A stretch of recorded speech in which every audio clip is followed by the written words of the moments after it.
Dans le monde évangélique, il y a beaucoup de prières et de discussions à propos du renouveau. C'est peut-être une autre manière d'exprimer qu'il y a ce besoin d'une intervention du Seigneur pour faire une chose nouvelle.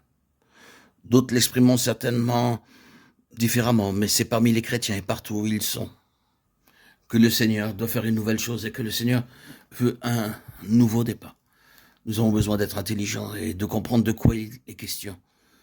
Le Seigneur a ses manières de faire et ses moyens pour agir et nous devons les connaître si nous voulons être en harmonie avec le Seigneur dans tout mouvement qu'il se propose de réaliser. Quand Dieu intervient pour aller plus loin dans le sens de son divin dessein, il fait précéder ce mouvement en introduisant premièrement un instrument et par cet instrument, il donne à son peuple une nouvelle compréhension de sa gloire. C'est une déclaration qui demandera à être vérifiée et confirmée, mais la finalité de Dieu en toute chose, c'est la gloire. Ne faites pas d'erreur dans ce domaine. Si vous voulez savoir en chaque chose ce que Dieu recherche et vers quoi il tend, et cela englobe d'innombrables détails dans tous les domaines, que ce soit dans la vie personnelle, la vie corporative et même par rapport aux nations qui nous entourent. La réponse, c'est que la finalité de ce que Dieu veut, c'est la gloire. Ceci étant, il doit être clair qu'il établit toujours ce principe au début de chaque nouveau mouvement. Il établit comme ce qui gouvernera la mesure ou le mouvement de ce qu'il entreprendra. Tout va être gouverné par cette finalité et conduira chaque nouveau commencement. Cela peut paraître un petit peu difficile à saisir pour l'instant, mais je vais prendre un exemple pour l'illustrer. Nous serons toujours d'accord pour dire que lorsque Dieu appela Abraham pour qu'il sorte d'Our en Chaldée et qu'il le sépara pour qu'il soit en lui, c'était un mouvement de Dieu. Il n'y a aucun doute à ce sujet. Ce fut une intrusion nette et définie de la part de Dieu dans l'histoire de l'humanité. Un pas de plus dans le sens du programme divin. Étienne nous dit que le Dieu de gloire apparut à notre père Abraham lorsqu'il était en Mésopotamie, acte 7.2. Pourquoi le Dieu de gloire? Le terme vers lequel Dieu se dirigeait, c'était la gloire. Sa propre gloire dans un peuple pour qu'elle soit manifestée parmi les nations.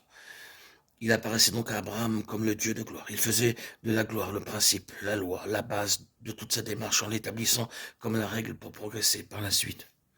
Quelques siècles plus tard, et Abraham en avait eu la révélation, je vous invite à lire Genèse 15, 13, 16, Acte 7, 6, le Seigneur avait conduit ce peuple hors d'Égypte.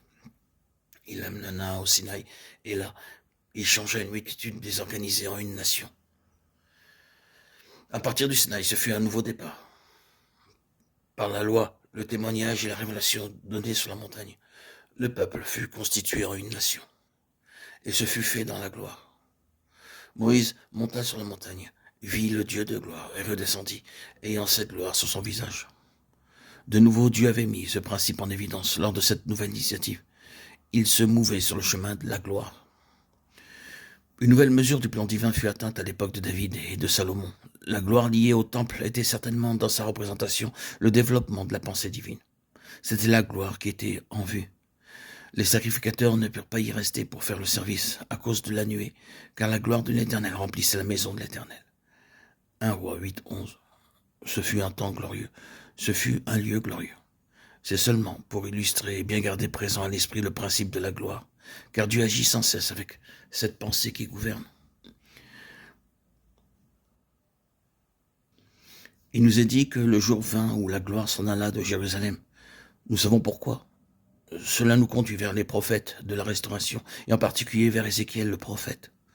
Au début de ces prophéties, en ce jour où la gloire fut ôtée du milieu du peuple du Seigneur, et qu'elle disparut de Jérusalem, 9.3, 11.23, le Seigneur de gloire apparut à Ézéchiel, comme l'aspect, la ressemblance de la gloire de l'Éternel, Ézéchiel 1.28. N'est-ce pas impressionnant que ce soit présenté au commencement des prophéties? Désormais, tout ce qui suivra sera la manifestation de cette loi de la gloire. Dieu est préoccupé par une seule chose, et dans ces diverses situations, il montre son désir pour que la gloire puisse être atteinte en finalité.